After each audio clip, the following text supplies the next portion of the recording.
Friends, आलोक industries का quarter one का result declare हो चुका है और लगता है लोगों को रिजल्ट पसंद नहीं आया और उसकी वजह से उसके स्टॉक के अंदर गिरावट हो गई। स्टॉक करीब 7% गिरकर 25.5 के आसपास आ चुका है। अब क्या ये स्टॉक फिर से 25 के अंदर घुस जाएगा? और एक बार अगर ये 25 के अंदर इंटर हो गया तो फिर क्या फिर से वही पुरानी लेंथ पे जाने वाला है या फिर इसमें कुछ और पॉजिटिव माहौल बनेगा? तो पूरे रिजल्ट को अच्छे से हम डिस्कस करें और जानने की कोशिश करेंगे कि इसके अंदर क्या माइनस पॉइंट है और क्या इसके प्लस पॉइंट है। काफ़ी बातें हैं जो इस स्टॉक को लेकर नेगेटिव है, लेकिन बहुत सारी अच्छी बातें भी निकल कर आई है क्वार्टर वन के दरमियान, तो उसको हम अच्छे से डिस्कस करेंगे और जानने की कोशिश करेंगे क्या इस लेवल पे आलोक इंडस्ट्रीज में हमें निवेश करना चाहिए या आने वाले समय में क्या हमें मल्टी बैग रिटर्न दे सकता है, क्या संभावना बन रही है।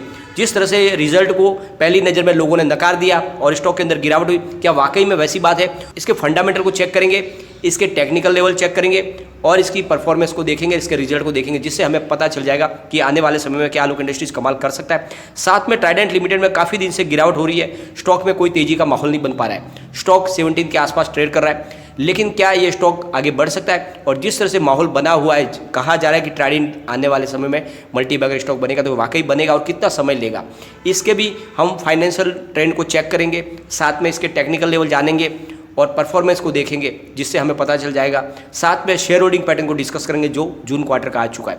तो सारी की सारी संभावना इस वीडियो के माध्यम से तलाशेंगे और दोनों इस टेक्सटाइल उद्योग के स्टॉक क्या खरीदने पे हमें मल्टी बैग रिटर्न दे सकते हैं कि नहीं, ये भी जानेंगे। लेकिन फ्रेंड, उससे पहले अगर आप पहली बार हमारे चैनल पे आए तो चैनल को सब्सक्राइब कर दीजिए, एक बेल आइकॉन दबा दीजिए ताकि जब भी नया वीडियो बने पहला नोटिफिकेशन आपको मिले। वीडियो पसंद आए तो लाइक शेयर जरूर कीजिए। चलो फ्रेंड्स, वीडियो स्टार्ट करते हैं।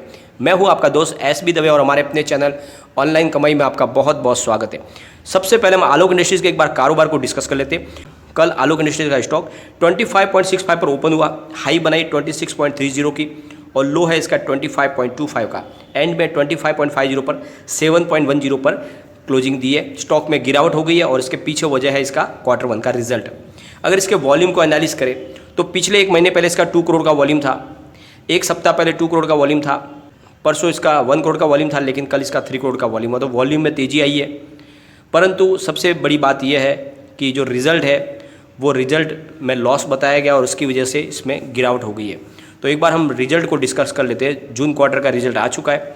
कंपनी ने टोटल इनकम 1269.99 करोड़ बताई है, जो डाउन है 14.11% पिछले क्वार्टर से, यानी क्वार्टर 4 से। क्वार्टर 4 में कंपनी की टोटल इनकम 1478.63 करोड़ थी, लेकिन पिछले साल सेम क्वार्टर से 239.75% ज़्यादा है। पिछले साल सेम क्वार्टर में इनकी टोटल इनकम 373.80 करोड़ थी और कंपनी ने net profit after tax -97.42 crore का बताया। तो फिलहाल कंपनी ने लॉस बताया है, लेकिन आपको पता ही होगा पिछली बार बहुत भारी लॉस बताया था और अब की बार भी कंपनी फिलहाल लॉस में है, लेकिन ईयर ऑन ईयर बेसिस पे तो अच्छी खासी परफॉर्मेंस है, लेकिन क्वार्टर ऑन क्वार्टर बेसिस पे गिरावट दिख रही है और उसके पीछे वजह है लॉकडाउन। पिछले 2-3 महीने में बहुत जगह पे लॉकडाउन थे और इस वजह से कारोबार इफेक्ट हुआ है। परंतु फ्रेंड्स, सबसे बड़ी बात यह है कि क्या ये स्टॉक वाकई में उतना बुरा है जितना इसकी गिरावट के साथ में ये साबित हुआ है? तो ऐसी बात नहीं है। एक बार हम इसके शेयर होल्डिंग पैटर्न की तरफ चलेंगे तो फ्रेंड्स, प्रोमोटर की होल्डिंग यहाँ पे पूरी है, 75% है और म्यूचुअल फंड ने जून क्वार्टर में अपनी होल्डिंग को बढ़ा दिया है। 0.01% थी क्वार्टर 4 में, उसको बढ़ा के क्वार्टर 1 में 0.02% कर लिया है और साथ में उनकी संख्या में बढ़ोतरी हुई है, 3 की जगह पे 4 हो गए म्यूचुअल फंड। FII ने भी अपनी शेयर होल्डिंग पैटर्न को बढ़ाया है, 0.9% थी, उसको बढ़ा के 1.3% कर लिया जून क्वार्टर में। साथ में FII की संख्या में बहुत सारी बढ़ोतरी हुई है, 24 की जगह पे 47 हो गए। इंस्टीट्यूशनल इन्वेस्टर ने भी होल्डिंग बढ़ा दी है, 1.63% थी, उसको जगह पे 2.4% कर लिया है जून क्वार्टर में। तो इससे एक बात समझ में आ रही है कि सब लोग इसमें निवेश कर रहे हैं स्टॉक के अंदर। यह स्टॉक इतना शानदार लग रहा है फिलहाल कि इसमें म्यूचुअल फंड ने भी अपनी होल्डिंग बढ़ा दी है जून क्वार्टर में, FII ने अपनी होल्डिंग बढ़ा दी है, इंस्टीट्यूशनल इन्वेस्टर ने भी होल्डिंग बढ़ाई है। मतलब आने वाले समय में स्टॉक कमाल कर सकता है। भले ही फिलहाल कंपनी लॉस में है, लेकिन वो अपने लॉस को लगातार कम कर रही है, कारोबार में वृद्धि हो रही है और आने वाले समय में डेफिनेटली स्टॉक काफ़ी अच्छा आपको रिटर्न दे सकता है, मल्टी बैग रिटर्न बन सकता है। फ्रेंड्स, जैसे ही मुकेश अंबानी इस कंपनी को लेकर कुछ बड़ा अनाउंसमेंट करेंगे, इसके स्टॉक में बहुत जल्दी बड़ी वृद्धि हो सकती है और इसी के बलबूते पे इनके अंदर होल्डिंग बढ़ रही है।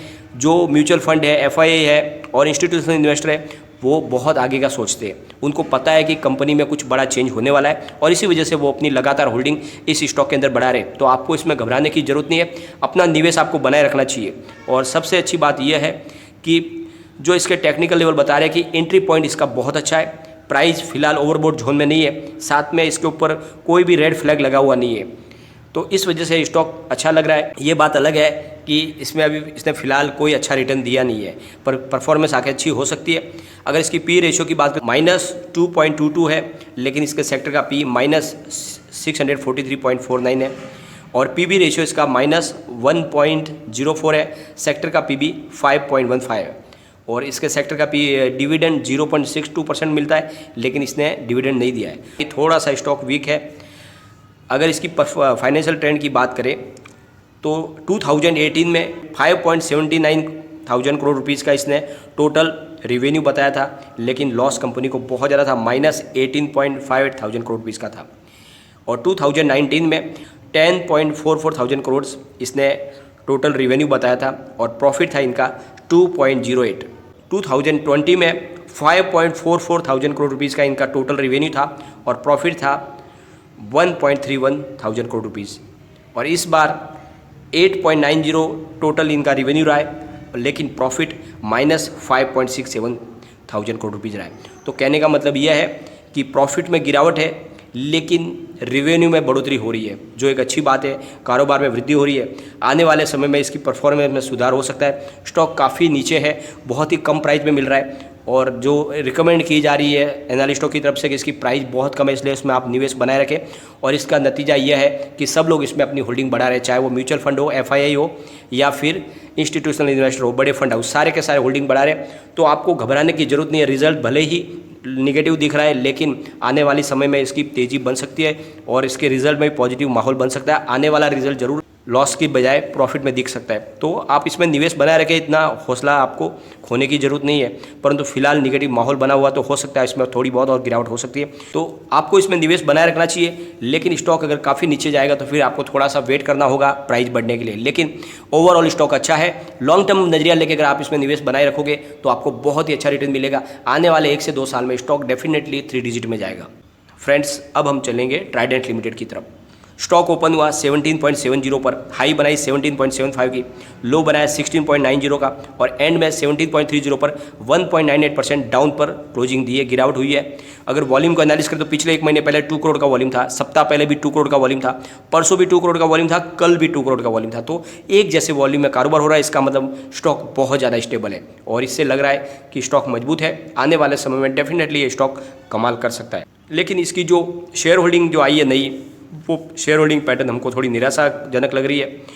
प्रमोटर की होल्डिंग वही है 73.02%, म्यूचुअल फंड ने अपनी होल्डिंग वही रखी है 0.01%, और म्यूचुअल फंड की संख्या में भी कोई बदलाव नहीं है। लेकिन एफआईआई ने जरूर इसमें अपनी होल्डिंग कम कर दिया, उन्होंने अपना प्रॉफिट बुक कर लिया, काफ़ी अच्छा प्रॉफिट मिल रहा था। 1.68% थी उनकी होल्डिंग, उसको घटा के 1.6% कर लिया जून क्वार्टर में। साथ में एफआई की संख्या में भी थोड़ी सी गिरावट हुई है, 73 थे उसकी जगह पे जून क्वार्टर में 71 हो गए। इंस्टीट्यूशनल इन्वेस्टर ने भी अपनी होल्डिंग को कम किया है, 2.61% थी उसकी जगह पे 2.53% कर लिया जून क्वार्टर में। तो यहाँ पर थोड़ी सी प्रॉफिट बुक की जा रही है, क्योंकि काफ़ी अच्छी तेज़ी बन चुकी थी। स्टॉक ने लगभग 6 रुपये से दौड़ना शुरू किया तो 19 तक गया, और इस वजह से लोगों ने अपना प्रॉफिट बुक किया। परंतु स्टॉक लॉन्ग टर्म में आपको रखना चाहिए, क्योंकि इसका जो रिटर्न है वो एफडी से बहुत बेहतर है, डिविडेंड देने वाली कंपनी है। साथ में इसका एंट्री पॉइंट बहुत अच्छा लग रहा है। फिलहाल स्टॉक ओवरबॉट जोन में नहीं है, और इसके ऊपर कोई भी रेड फ्लैग नहीं है। इसका मतलब इसके सारे जो सिम्टम है बहुत ही शानदार है, स्टॉक में खरीदारी के लिए बंद रहे। अगर इसके पी रेशियो की बात करें तो 28.39 का है, जबकि सेक्टर का पी -643.49 है, और पीबी रेशियो 2.86 है, और सेक्टर का पीबी 5.15 है, और डिविडेंड 2.07% दिया है, जबकि इसके सेक्टर का डिविडेंड 0.62% के आसपास ही आता है। तो बहुत ही अच्छा लग रहा है। इसके टेक्निकल लेवल भी अच्छे हैं, और फंडामेंटल भी इसके मजबूत है, और 100% इसको एनालिस्ट खरीदने की सलाह दे रहे हैं। तो हर तरीके से स्टॉक अच्छा लग रहा है, निवेश आपको करना चाहिए। एक बार इसके फाइनेंशियल ट्रेंड को भी देख लेते हैं, जो थोड़ा सा गिरावट दिखा रहा है। तो 2018 में इसका 4.62 थाउजेंड करोड़ रुपीज़ का टोटल रेवेन्यू था, और 0.27 थाउजेंड करोड़ रुपीज़ इसका प्रॉफिट था। और 2019 में 5.29 थाउजेंड करोड़ रुपीज़ का टोटल इनका रेवेन्यू जनरेट हुआ था, और 0.37 थाउजेंड करोड़ रुपीज़ इनका प्रॉफिट था। और 2020 में 4.75 रेवेन्यू था, और इनकी प्रॉफिट 0.34 थी। और इस बार 2021 में 4.55 थाउजेंड करोड़ रुपीज़ इनका टोटल रेवेन्यू रहा है, और इनकी प्रॉफिट 0.30 थाउजेंड करोड़ रुपीज़ रही है। तो यहाँ पे थोड़ी सी गिरावट दिख रही है। पिछले साल से लगातार थोड़ी सी परफॉर्मेंस में कमी आ रही है, लेकिन स्टॉक ओवरऑल बहुत ज़्यादा मजबूत है, प्रोमोटर भी बहुत मजबूत है, कारोबार में लगातार इनकी वृद्धि हो रही है। और ट्राइडेंट लिमिटेड की सबसे अच्छी जो पॉजिटिव बात यह है कि यह लगातार अवार्ड विनिंग कंपनी है, बहुत सारे इसको अवार्ड मिल रहे हैं, इनके कारोबार की लगातार वृद्धि हो रही है, फॉरेन में बहुत सारे इनको पैटर्न्स में हासिल हो रहे, यूरोपियन बाज़ार में और साथ में यूएस में इनको बहुत सारे पैटर्न हासिल हुए। ऐसी ऐसी उन्होंने टेक्नोलॉजी ईजाद की जिसकी वजह से सॉफ्ट टॉवेल का निर्माण हो रहा है, जिनकी लग्जरी बाज़ार में बहुत डिमांड है। साथ में इंडिया में भी वो लगातार अपने शोरूम की पूरी रेंज बढ़ा रहे, आने वाले समय में पूरे हिंदुस्तान में वो लग्जरी शोरूम खोलने वाले हैं। तो कारोबार में वृद्धि होगी, डाइवर्सिफाई बिजनेस कर रहे, अपने बिजनेस को भी एक्सपांड कर रहे, और विजन 25 उन्होंने पेश किया, यानी आने वाले 2025 तक कंपनी को बहुत ज़्यादा प्रॉफिट में लाने वाले, और उन्होंने 1100 करोड़ रुपीज़ का नया फंड रेज भी किया। तो स्टॉक पे बने रहना चाहिए, ये स्टॉक डेफिनेटली आपको मालामाल करेगा और आने वाले 1 से 2 साल में ये भी 3 डिजिट में जाएगा। तो दोनों स्टॉक में आप बने रहे, घबराने की जरूरत नहीं है। लेकिन फ्रेंड, कोई भी इन्वेस्टमेंट करने से पहले अपने फाइनेंशियल एडवाइजर से एक बार एडवाइस ले ले या अपना खुद का रिसर्च करें, क्योंकि मैंने वीडियो आपके एजुकेशन पर्पज़ के लिए ही बनाया। वीडियो पसंद आए तो लाइक शेयर जरूर कीजिए और चैनल को सब्सक्राइब कर दीजिए। Thank you friend.